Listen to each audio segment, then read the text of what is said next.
भाजपा के गुलाम नहीं है। क्यों नहीं SC ST एक्ट की बात करी जाएगी कि किसी ने भी झगड़ा किया और किसी को भी जेल में जाना पड़े? क्यों? आरक्षण में रिफॉर्म होंगे और होकर रहेंगे। हम तब तक वहां बैठेंगे, या विजय होगी या वीर गति होगी। आने वाले नगर निगम चुनाव में आप और हम मिलकर अपनी शपथ पे कायम रहेंगे। भारत को अंग्रेजों से आजाद हुए 80 साल हो गए। देश आजादी का जश्न मना रहा है और जश्न आजादी के कुछ दिनों बाद राजधानी दिल्ली में एक वर्ग बड़ा आंदोलन करने की तैयारी में लगा है। ये वो वर्ग है जो अपनी उपेक्षा के कारण मौजूदा सरकार से नाराज है। सरकार में बीजेपी है और बीजेपी इन्हें अपना कहती है, फिर भी इस वर्ग को लगता है कि मौजूदा सरकार में इनकी कोई सुनवाई नहीं है। हम बात कर रहे हैं देश के सवर्ण जातियों की। सवर्ण बीजेपी का कोर या यूं कहें बेस वोटर है। इन दिनों बीजेपी के मजबूत समर्थक कहे जाने वाले सवर्ण समाज में असंतोष बढ़ रहा है। वजह यूजीसी के नए नियम, SC ST एक्ट के दुरुपयोग और आरक्षण व्यवस्था। इन सभी मांगों को लेकर सवर्ण समाज के अलग अलग संगठन 15 अगस्त के बाद दिल्ली में बड़े प्रदर्शन करने की तैयारी में हैं। आज हम इसी पर चर्चा करेंगे कि आखिर सवर्ण मौजूदा सरकार के खिलाफ मोर्चा क्यों खोले हुए हैं और बीजेपी अपने बेस वोटर को क्यों अनसुना कर रही है। नमस्कार, मैं हूं नगेंद्र भाटी।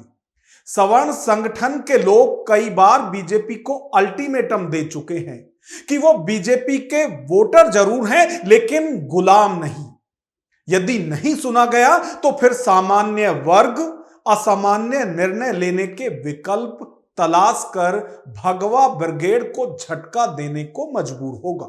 सबसे पहले बात करते हैं यूजीसी की नई गाइडलाइंस को लेकर। 2026 के शुरुआत से ही यह मुद्दा भड़का हुआ है।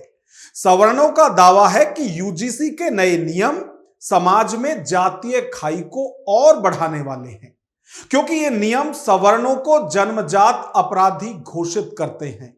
एक बड़ी नाराजगी पीड़ित वर्ग में SC ST के साथ OBC को शामिल किए जाने को लेकर भी है, जबकि दावा यह कि SC ST के उत्पीड़न के सबसे ज्यादा आरोप OBC पर ही लगते हैं, लेकिन नए नियमों में उन्हें भी पीड़ित के तौर पर परिभाषित किया गया है और बचा कौन?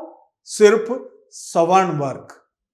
यूजीसी की नई गाइडलाइंस को लेकर सवर्णों में और भी बहुत सारी चीजों को लेकर आपत्ति है, जिसे लेकर वो चाहते हैं कि यूजीसी रोल बैक हो। इसके लिए करणी सेना सहित बहुत सारे संगठन लगातार विरोध कर रहे हैं। अभी हाल ही में जयपुर में महिपाल मकराना के आह्वान पर हुए प्रदर्शन में पुलिस लाठीचार्ज में एक युवक की जान भी गई, जिसके बाद अब करणी सेना देशव्यापी आंदोलन का ऐलान कर चुकी है।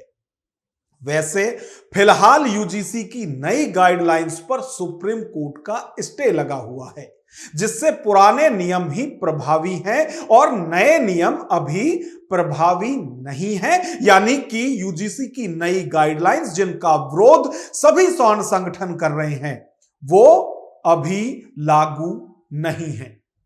और यदि यूजीसी की नई गाइडलाइंस पर बात करें सरकार की, तो सरकार में इस पर कोई बोलने को तैयार नहीं, यानी सुई पटक सन्नाटा। सरकार के सारे बयानवीर इस मुद्दे पर एकदम खामोश हैं। भाजपा के गुलाम नहीं है। हाँ, हम 50 सीटों पर चुनाव लड़ेंगे। हम संगठन को मजबूत कर रहे हैं। अब बात करते हैं SC ST एक्ट की। सवर्ण संगठनों का आरोप है कि SC ST उत्पीड़न के ज्यादातर मामले सिर्फ मुआवजा पाने और निजी खुन्नस निकालने के लिए ही लिखवाए जाते हैं और मुआवजा मिलते ही आरोपी पक्ष से लाखों रुपए फैसले में लेकर समझौता कर लिया जाता है।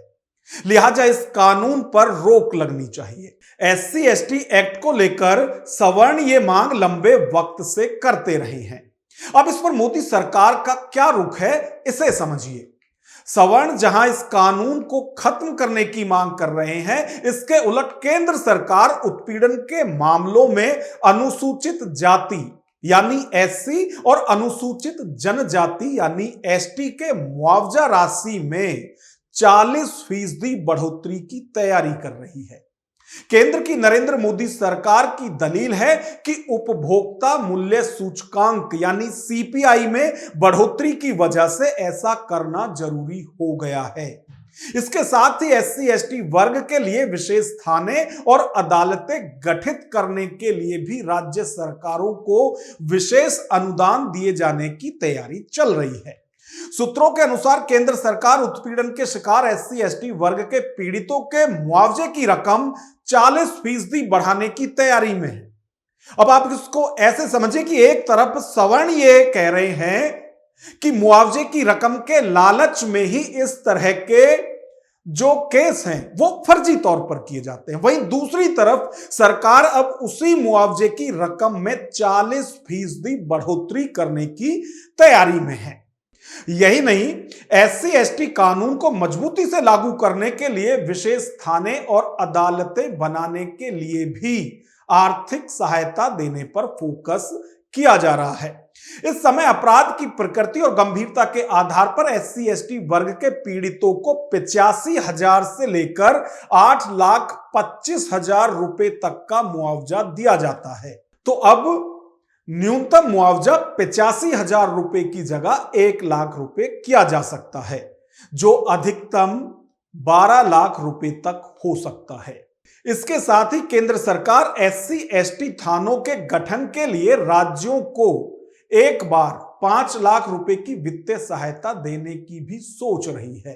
इस प्रस्ताव को मंजूरी के लिए वित्त मंत्रालय की एक्सपेंडिचर फाइनेंस कमेटी यानी ईएफसी के पास भेजा गया है।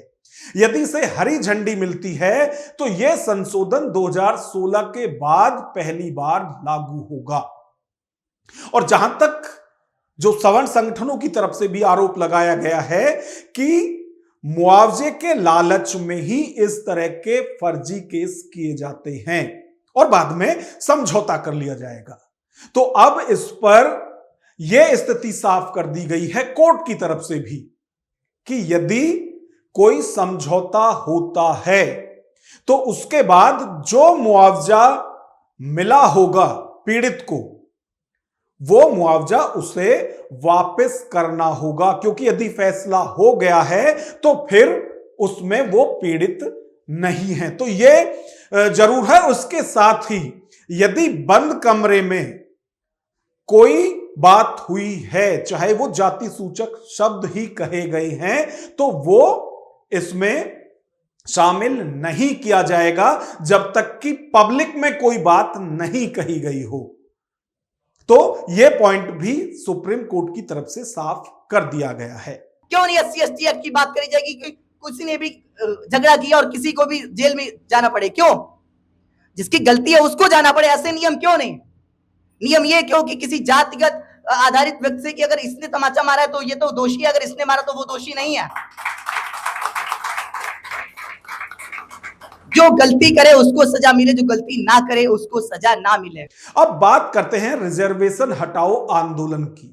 यह आंदोलन आरक्षण के खिलाफ अभी तक सोशल मीडिया पर ही किया जा रहा था, लेकिन अब जोर शोर के साथ सवर्ण संगठन सड़क पर उतरने की तैयारी कर चुके हैं और माना यह जा रहा है कि 15 अगस्त के बाद जंतर मंतर पर बड़ा प्रदर्शन किया जाएगा, जिसमें सरकार से आरक्षण खत्म करने की मांग की जाएगी। आरक्षण हटाओ आंदोलन की मुहिम चलाने वालों का दावा है कि मौजूदा आरक्षण व्यवस्था का लाभ वास्तविक जरूरतमंदों के बजाय चुनिंदा लोगों को ही मिल रहा है।